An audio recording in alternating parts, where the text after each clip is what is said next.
All right, may I call the meeting to order?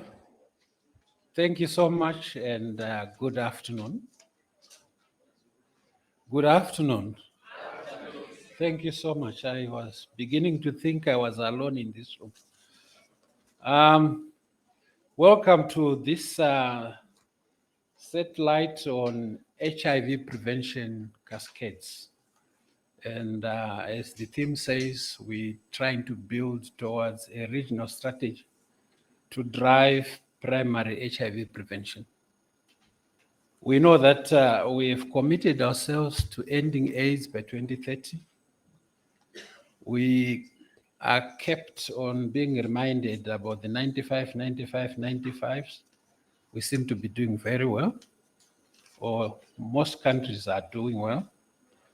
But there is a primary thing that we have to remember, that to end AIDS, we have to close the tap. And we have to start by making sure that prevention efforts are brought to scale in the same manner that we bring to scale HIV treatment and care. And then UNAIDS is challenging us to say, what can we do to make sure that at least 95% of all persons at risk are using at least one appropriate and effective HIV prevention method. And together with that, there are a number of questions which I think are projected there. I won't go into detail about the questions, but the issue is, how do we meet the target? Does this vary between different populations at risk? What are the different methods contributing to the challenges that we face? What obstacles are faced? And prevention programs succeeding over the time. And of course, we thought that we could have some of these questions answered through an HIV prevention cascade. And we know that prevention cascades had worked very well in TB, in STIs, and of course, in HIV treatment. And of course, today is our opportunity to find out if, can I just slide before that? It's our opportunity to find out, and we are going to share some experiences with you from Zimbabwe on measuring HIV prevention cascades using our routine program data on prevention. We are also going to share with you a new HIV combination prevention cascade and framework that we have developed and tested extensively in this country.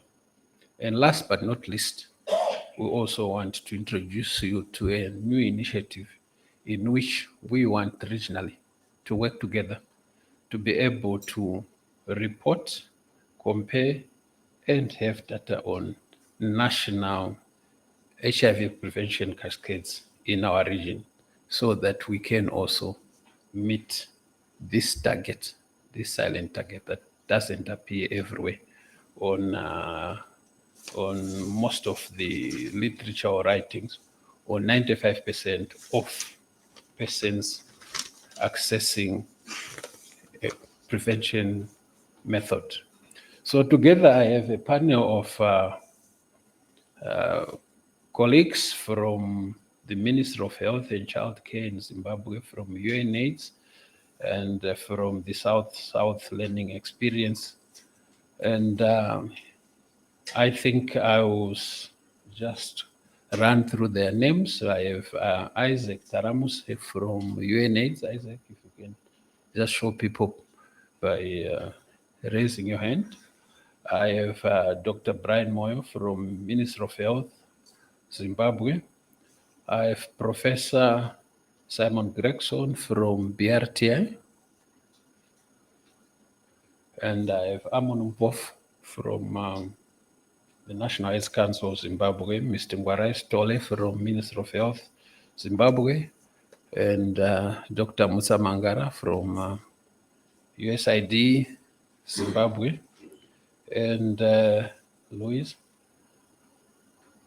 Dr. Louisa Morehouse from Imperial College London, and last but not least, Mohamed Khan from the South Learning Experiences.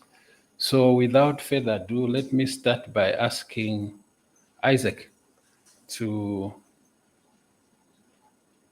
make your presentation, and I have a timer here. If you exceed your 5 minutes, I'll cut you off.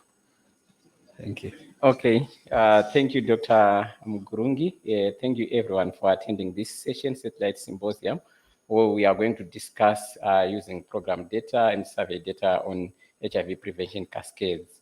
So the presentation is also going to take into consideration to say what is it, the definition of a cascade, and also the limitation, the rationale, and examples of cascades that we have also done in Zimbabwe. So the term cascade itself, it actually illuminates or determines the sequence of events that enables us to reach the intended outcomes. For us to reach the intended outcomes. So the cascade itself, it shows the leakages and also the sequence of events. I think they are changing from there. Okay. They are changing from there. It shows the sequence of events that are necessary in delivery of programs, showing the attrition in access coverage of HIV services among the programs. So cascade itself, they are critical and key in informing uptake of services. Then the concept itself, the concept itself informs tracking of clients across the continuum of care up until the clients access key services that we require. And with the tracking of these indicators, we can identify the bottlenecks in the uptake of services that can be addressed by the programs that will be implemented. So with this cascade, there are two types of cascade that we can consider and that we have considered also. These are specific. We have user-centric and provider-centric cascades. Borrowing from Garnet et al., we can notice that the provider-centric is based on the services that are provided, which means by the product that are supplied by the provider, which happen to be the programmers. Then the user-centric is based on the demand that is generated by the user of the services.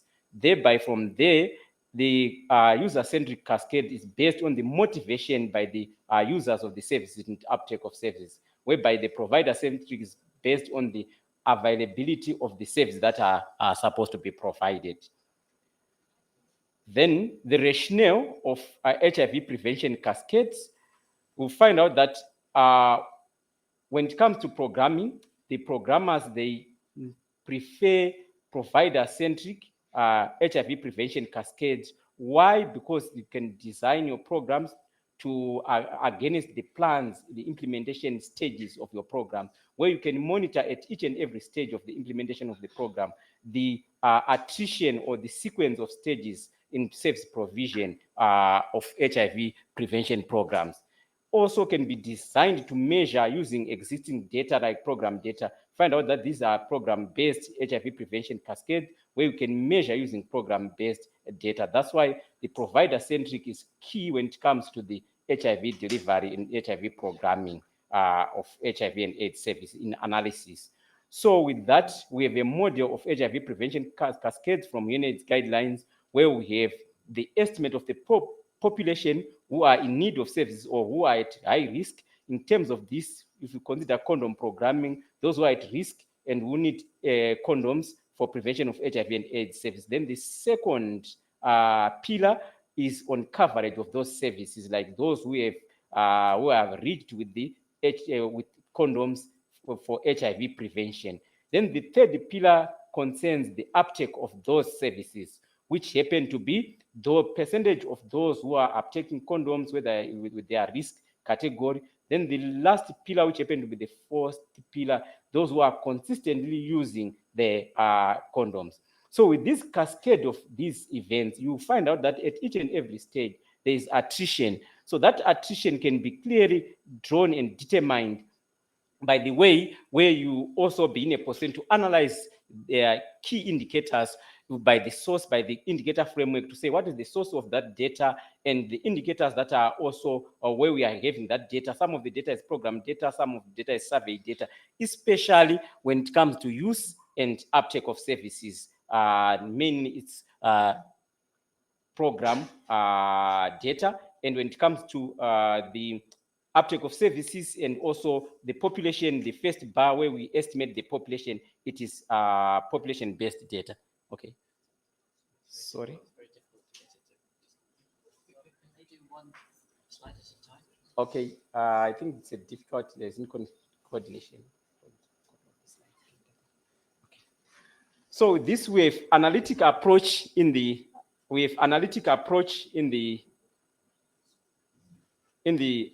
HIV prevention cascades, where we have cross-sectional cascades, where it's based on aggregate indicators at specific time point. For example, by the end of specific time, whether it's a quarterly, whether it's monthly or annual, where you can also track to say by the end of the quarter or by the end of the month, what might be the progress at each and every pillar, to say how many have uptake services, how many have also were motivated to uptake the services, how many are uptaking the services, and how many are adhering to the services. So that's the cross-sectional analysis where it's done at a specific point in time. Then we also have cohort cascade analysis, where we have a group of people which are enrolled for a program like DREAMS program, where people are enrolled in the DREAMS program, then followed through with continuum services, generating demand over a period of time, and these are followed through over a period of time. And the key issue with the cohort-based cascade analysis is the presence of the unique identifier, that each and everyone should have a unique identifier so that they are followed through for a period of time, for example, for a year. Also following key aspects like how many will be uptaking HIV testing services, and those who will be also testing positive, and those who will be referred for other HIV prevention services like PrEP, and those will be referred for treatment services. That's an example of a cohort-based cascade. And also we can use modeling approach where we could model the potential impact on the HIV and AIDS in new infections over time as a way of analysis, cascade-based analysis. And to that, for us to draw a cascade, or for us to be able to analyze, we need to have a framework of indicators that we define And for each and every level, for each and every pillar, we should define the focus population. The focus population is mainly based on the program estimates, population program estimates, population estimates, or estimates of key populations that will come up the program-based population. Then the coverage-based is based on indicators that are based on either program data, or it can be based on survey data, where it considers to say maybe who are those, how many, what is the proportion that are being reached by the program. Then the uptake, the proportion of the population that are reaching. So this is just illustrating the framework of indicators that we can consider in the data sources. Some of the data sources, population-based, some their estimates, and some routine program monitoring data. So the next slide is showing examples of code-based cascade that have been drawn, like for female sex work program, micro-planning program that is being implemented where they target and those who have been reached, and for those who have been reached, those who have been tested for HIV, and for those who have tested for HIV, those who tested negative, and that have been also linked to PrEP for further HIV prevention. For example, for a cross-sectional analysis cascade-based. Next slide. Then also we have also serial cross-sectional analysis cascade, where we have example of Manicaland study, where we have study that was done in 2009 to 2011, where data was collected on those who were available for the services, then those who uptake services, then those who adhered the services, then efficacy and infection that have been prevented as a result of these services. So the good part of this routine program monitoring and also survey-based cascade is when you follow through it, like if you imply a code-based cascade, we'll be in a position to measure the efficacy of the HIV prevention method, and ultimately you will measure the number of infections that are averted by the HIV prevention method. So what is the good part about this HIV prevention cascade? Their strength and limitation. You will find out that from the slide that we've borrowed from Jeff Garnett and the team that have been trailblazing in this HIV prevention cascade concept, the UNAIDS, find out that these HIV prevention cascade, they try to define the sequence of services and approach and the sequence of series of events that should lead us to achieve our desired outcome, which can define the program, how the program is supposed to be implemented, how the program is supposed to be managed. And in such an event that the program-based cascade, they will be able to also to be populated using program data. That will be the simple method where we can even estimate the denominator based on the targets, based on the population estimates. So we'll be able to plan, monitor, and implement our programs, which means the users at implementation level will be able to analyze their program, whether they are achieving the desired outcome, whether they are achieving the intended goal. But the key limitation is that if you consider the program-based cascade, you will find out that if the denominator itself, it might also not focus on those priority population where we are not targeting, those priority population which are not targeted by the services, of which it can also tell us little about the gap on our area of coverage on our HIV service that we are providing. And when we talk of advocacy, if it is program-based cascade, it should be in a position to be wider to provide the perspective of the gaps and areas that we need to cover. But if you look at program-based cascade, using program-based data, it's limited to a specific program and to the parameters of the planning of the programs. So with this, allow me to hand over to Simon for further discussion on HIV prevention cascade. Thank you.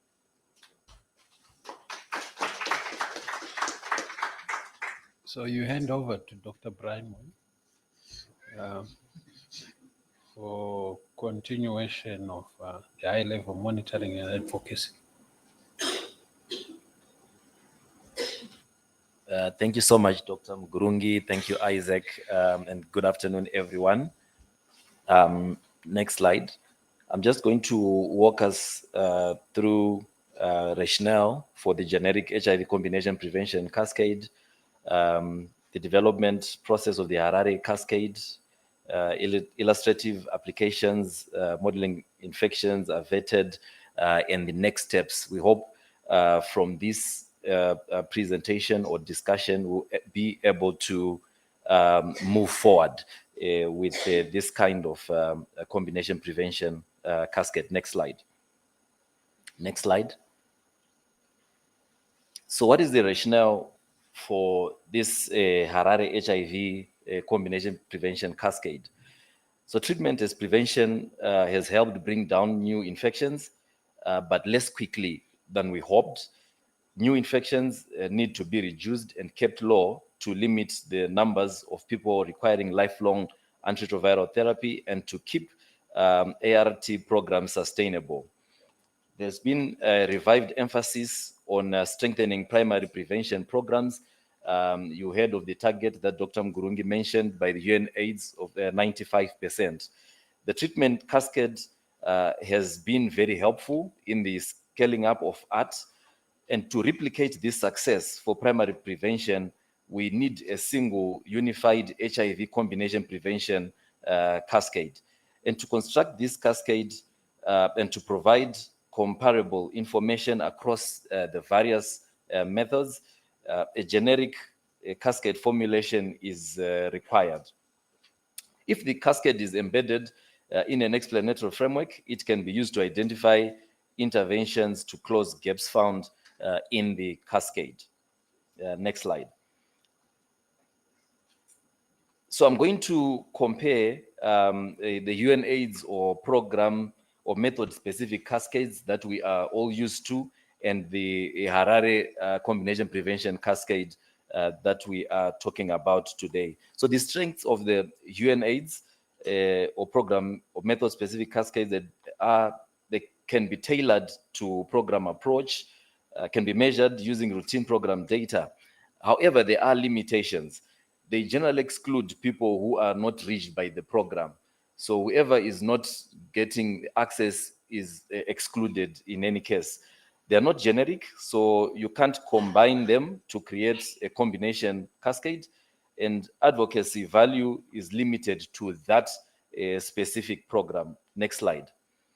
On the other hand, when you look at the Harare cascade, it has got strengths that include being representative, it is holistic, it links to the UNAIDS 95% target for people at risk to be using at least one method of HIV prevention as mentioned earlier on.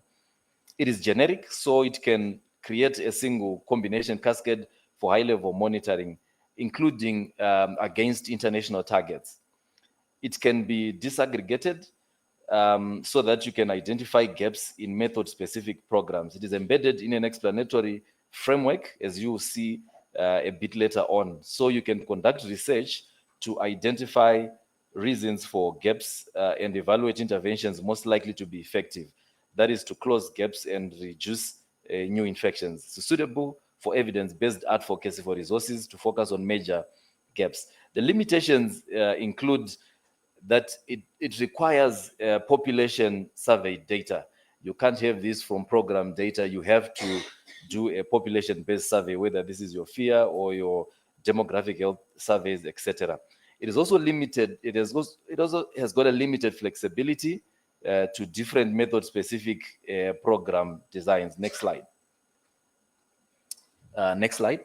So I'll talk about the development of the Harare Cascade, the chronology of events. You may know that there have been a multitude of different early cascades.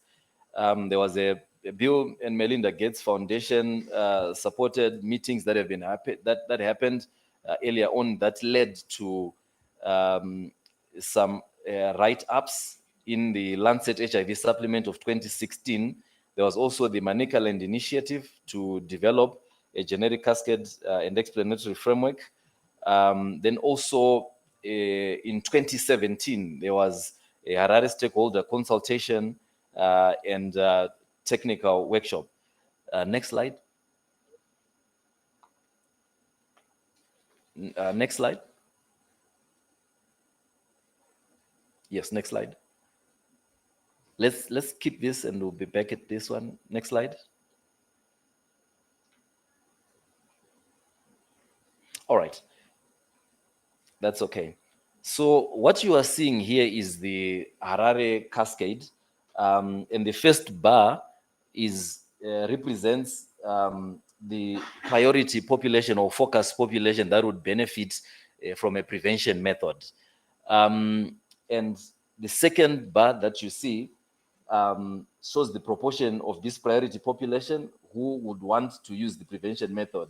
And the gap between the two represents the proportion who remain at risk because they are not motivated to use a prevention method. And then the third bar shows the proportion of the priority population who want to use the prevention method and are able to access one. The gap between the second and the third represents those who are lost to protection because despite wanting to use the method, they are unable to access one. And then the final bar shows the proportion who have taken up the prevention method and are adhering well to the method. And the gap between the third and the final bar indicates those lost to protection because they lack the capacity to use the method despite wanting to use one and being able to access it. The main cascade can be measured in the population surveys using a small number of questions for each prevention method. So where gaps exist in the main cascade, the extended cascade framework can be used to measure the reasons or the explanatory factors. You see on top of each bar there, for example, for lack of motivation, the reasons that are highlighted there, whether this be around knowledge or risk perception or perceived consequences or social acceptability. You can see the same for the access bar, reasons which could be availability, access, acceptable provision, and affordability. Next slide. So these are some of the activities that have happened so far. What I missed on my earlier side, I was asking him to move the slides. I wanted to mention the UNAIDS Geneva consultation that happened in 2018, and then the Zimbabwe pilot in 2019, and the UNAIDS guidance that came through in 2021.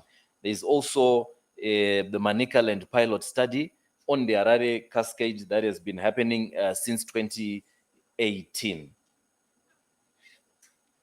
I'll hand over to Simon.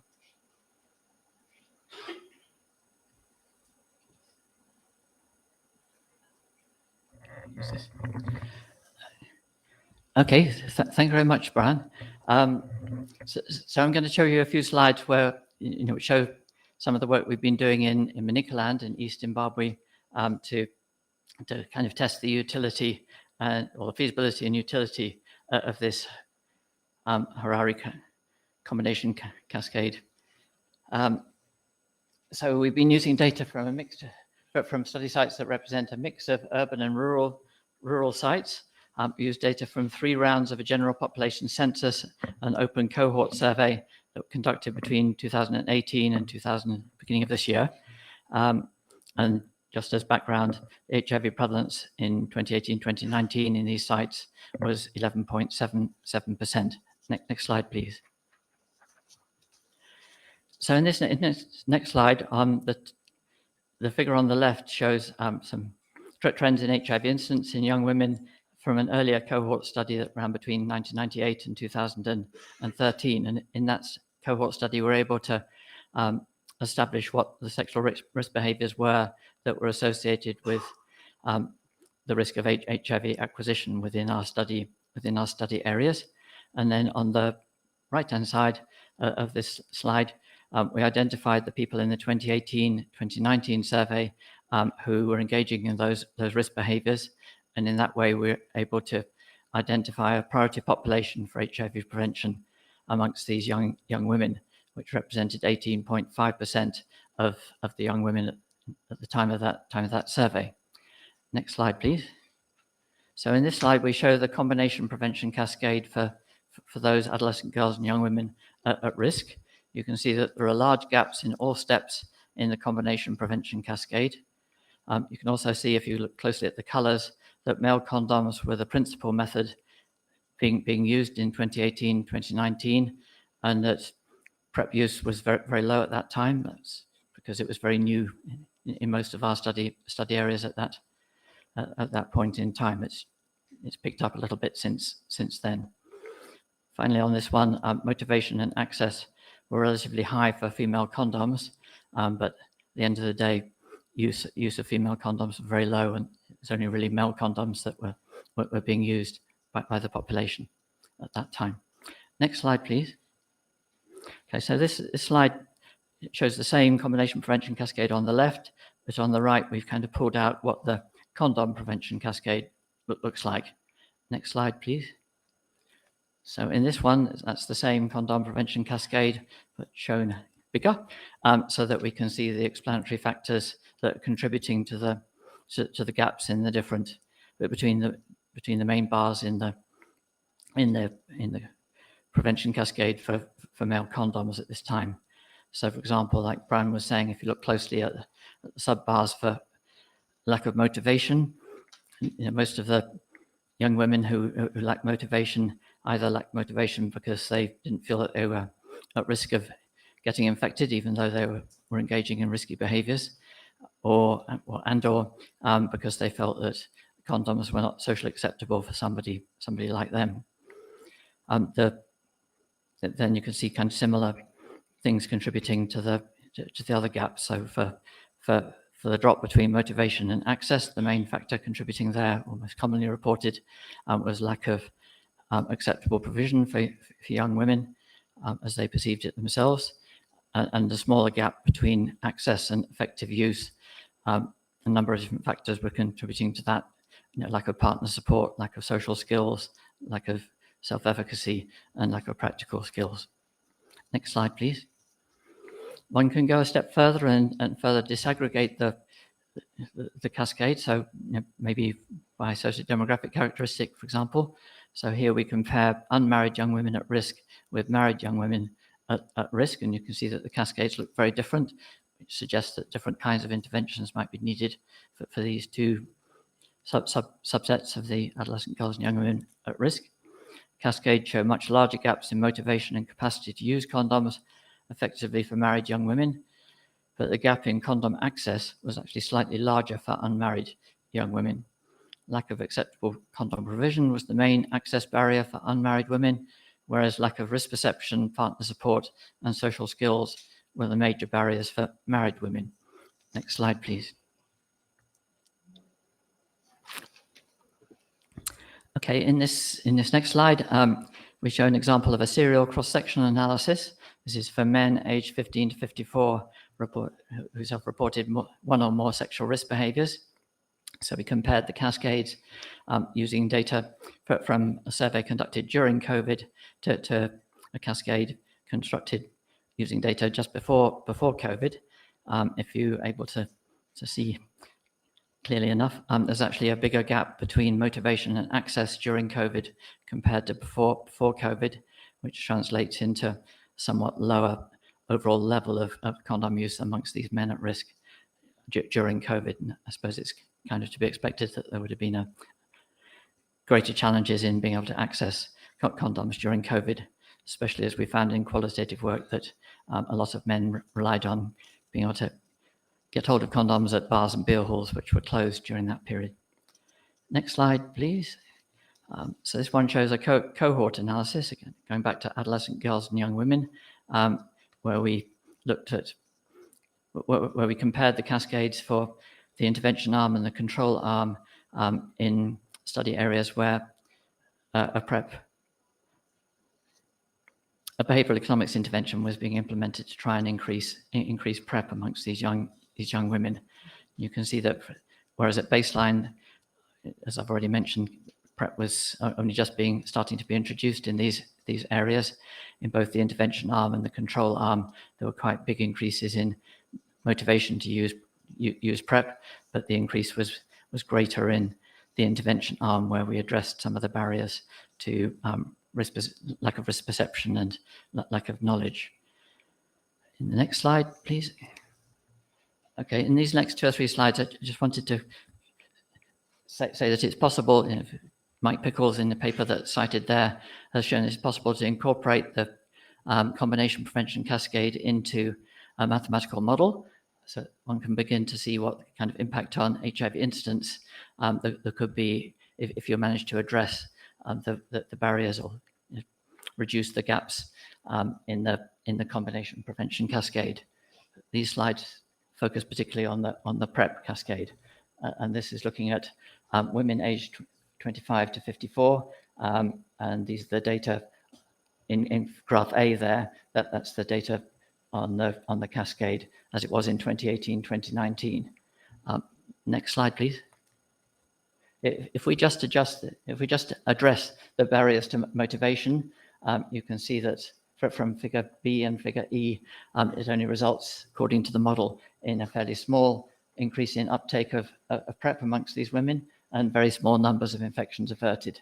Next slide, please.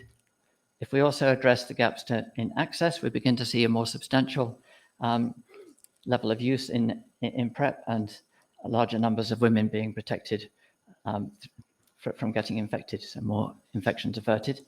Next one. Next slide, yes.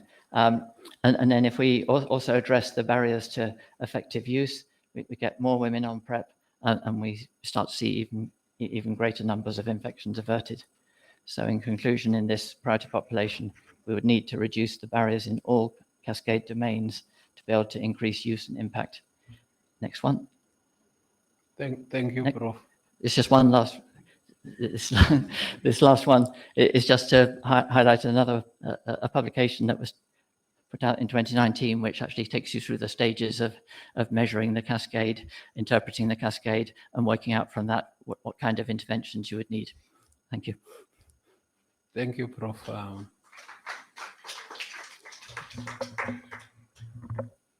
Now, I was hoping I would be able to get a few comments or questions, but I won't go into that. I'll ask Mr. Mpofu to chair the next session, which is panel discussion.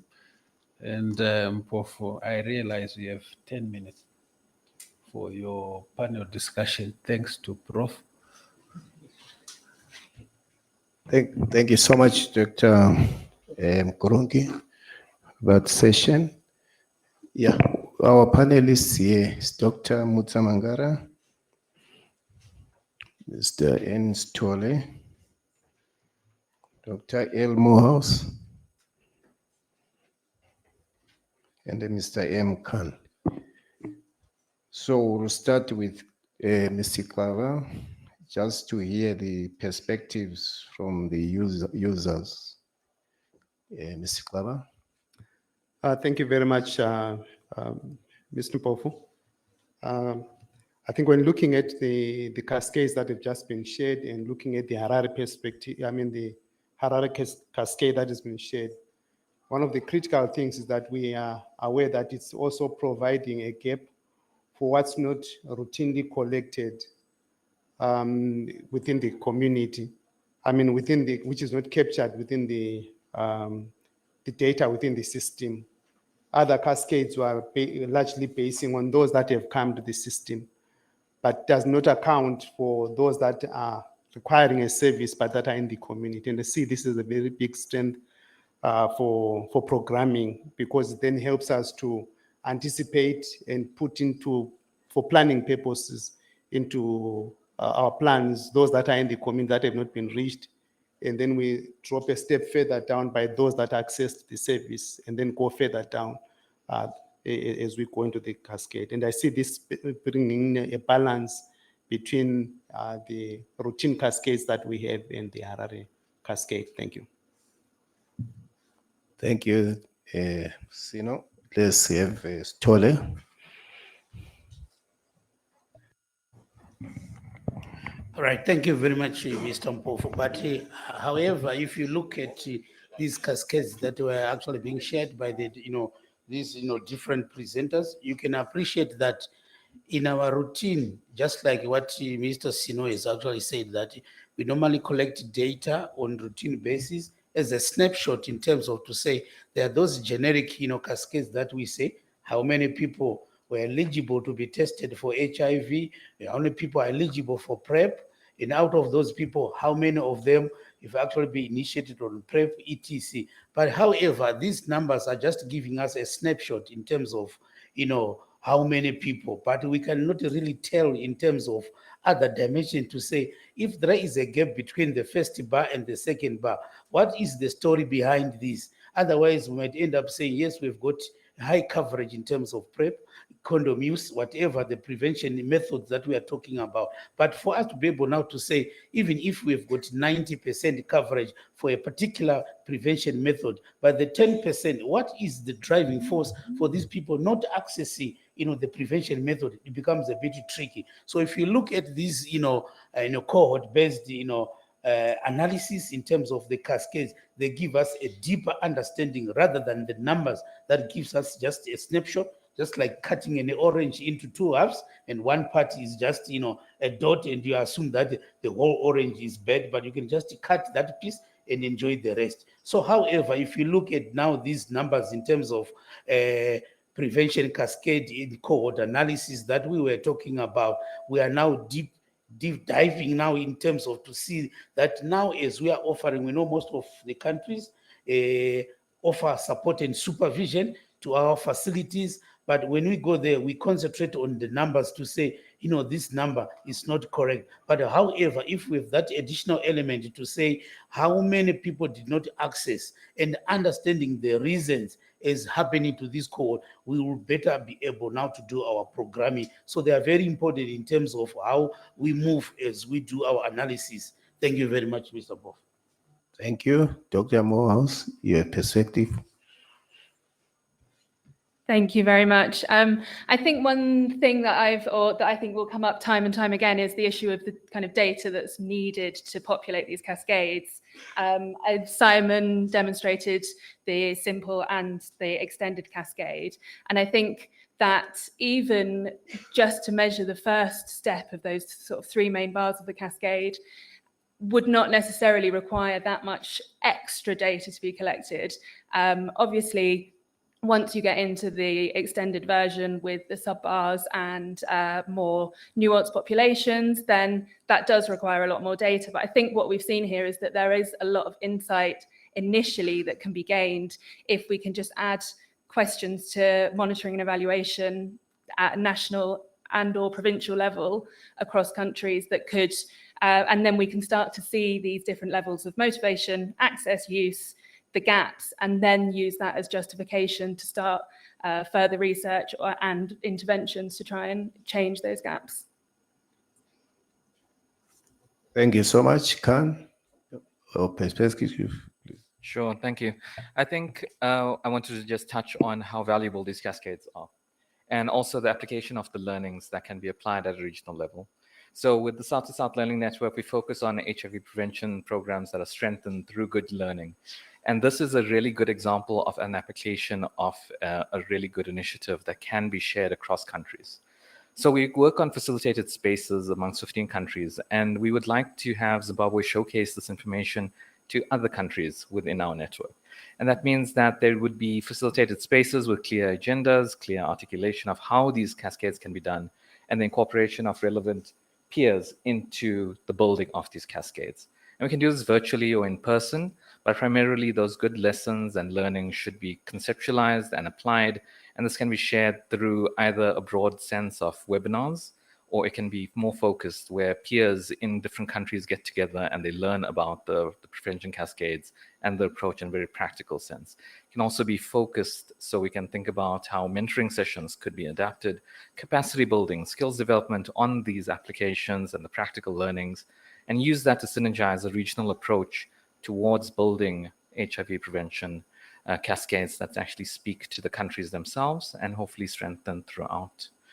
Yeah, so overall, I think that this is very well aligned and it's a good learning, and we definitely should capitalize on having it shared with the relevant peers. Thank you. Thank you so much, Dr. Mutsa Mungara. Thank you very much. So this was very exciting, and thank you, team, for demonstrating this. This really adds much value to the treatment cascades which we have been having and which we have been utilizing for quite a long time. By taking this dimension into prevention, it brings in a greater utility with the different methods, I think, which have been mentioned, each with different applicability, whereby sometimes you have to look at it cross-sectionally or looking at it as a cohort, or even doing mathematical modeling to bring value to the programs. I would say looking at it in terms of the different data points that are required more into this extended cascade. As countries, we may need then to look into how can we implement this. So I think we may need then to ride on existing surveys which we have as countries, which are quite periodic, such that we add a component to those big surveys, be they demographic and health surveys, be it a mixed survey, be it IBBS, all those things we already planned, the fears, such that we can add that component which can bring in that valuable information which can guide our programming. So I think going forward, there may be need for more consultation and more sensitization to our countries so that we can bring the best benefit from what has been demonstrated. Thank you. Thank you, Dr. Musa. Here we are. I will allow maybe 1 or 2 questions from the audience. If there's someone who wants to say something, a comment or a question, please feel free. I can see a hand there. Let me have another one. Doesn't look like. You can share with us. Thank you very much. My name is Yoda Bara. I'm from ECPAF, Zimbabwe. My question is directed to the Manicaland pilot. Maybe just to understand how the data collection has been done, what has been the approach to collecting data that has been used in the Harare Cascade, given the need for a population-based survey. Thank you. Thank you. Another question? Prof. Gregson, I think you can attend to that one. Or, yeah, you can go ahead. Sorry, given I'm near a microphone. So I worked with Simon on the pilot survey and some of the analysis. So yeah, as you say, it was embedded in a general population survey. This has been running since, it's a longitudinal survey. It's been running since 1998. So there was an existing household census and structure that we built upon. We had data, we have questionnaires so the household census and then individual questionnaires. Within these individual questionnaires, we had modules on prevention cascades. They were quite extended modules given it was a pilot and we were trying to establish how to measure, how to construct all these measures. So from that, we've since kind of analysed and refined and looked at the comparison of using quite complex measures for these bars and barriers versus really simple. And the good news is the simple ones seem to capture it really quite well, which is, I think, quite nice. So we've now come up with a kind of simple recommended questionnaire module that we can use for to measure the main bars and then the extended bars, the barriers in the extended framework, with the idea that if you are conducting a survey within the general population, you could do that. But additionally, if there's a particular program that's collecting data on a key population or a population of interest, then, or demographic health survey or other national, subnational monitoring and evaluation, those can be used and applied in there depending on the prevention method. Thank you, ladies and gentlemen. In the interest of time, allow me to ask Dr. Mkurungi to close. Over to you, Doc.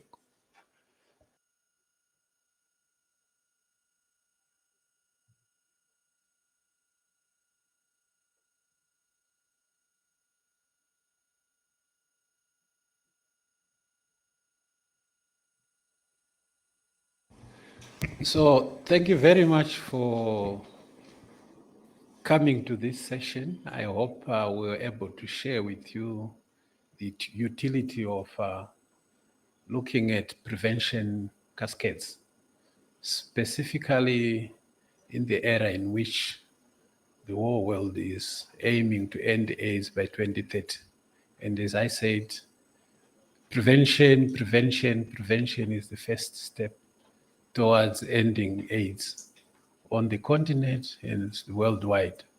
And we need to know what's happening. And I think you had some of the utilities that can come through. I don't need to repeat them because I know we are behind time. There is another group about end, but we are free to interact with the Team Zimbabwe and our collaborate partners.